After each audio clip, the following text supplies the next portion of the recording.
دنیا میں جو تم اللہ سے دعائیں مانگتے ہو، اگر اللہ تمہاری دعائیں دنیا میں قبول کر دے تو مجھے بتاؤ ان نعمتوں سے تم کتنا فائدہ اٹھا سکتے ہو زیادہ سے زیادہ؟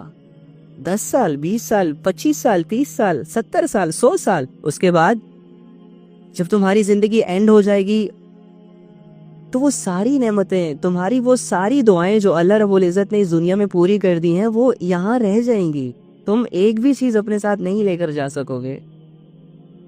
اگر اللہ تمہیں سکون دے دے تو تمہارا سکون بھی ختم ہو جائے گا دنیا میں. اگر اللہ رب العزت تمہاری لاکھ خواہشیں کمپلیٹ کر دیں اس دنیا میں، تب بھی تم اس دنیا سے خالی ہاتھ جاؤ گے. تو ٹمپریری چیزوں پر اپنا مائنڈ سیٹ لگا کر کیا فائدہ؟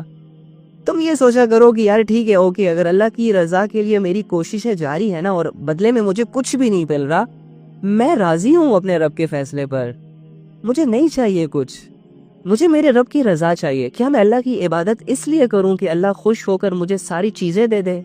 کیا میں اللہ کو راضی کرنے کے لیے اس لیے اللہ کو پکاروں کہ اللہ مجھ سے راضی ہو جائے اور میری دنیا کی زندگی ویل سیٹلڈ ہو کر گزر جائے؟ نہیں یار، ہم نے یہ لالچ پن اختیار ہی نہیں کرنا. ہم نے تو اللہ رب العزت سے بڑی لالچ لینی ہے. اللہ میں اس لیے عبادت کر رہا ہوں کہ مجھے جنت مل جائے. اللہ میں اس لیے عبادت کر رہا ہوں کہ مجھ سے تو راضی ہو جائے. میں اس لیے عبادت کر رہا ہوں، میں اس لیے نفس کے خلاف چل رہا ہوں کہ مجھ سے میرا کریٹر راضی ہو جائے. That's it. اللہ تو مجھے کچھ دے نہ دے یہ آپ کا فیصلہ ہے.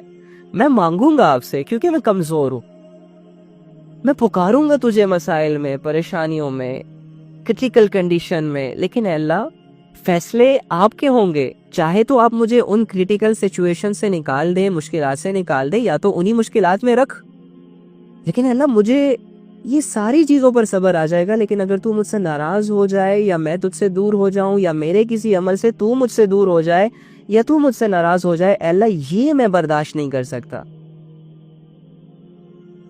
باقی دنیا کی زندگی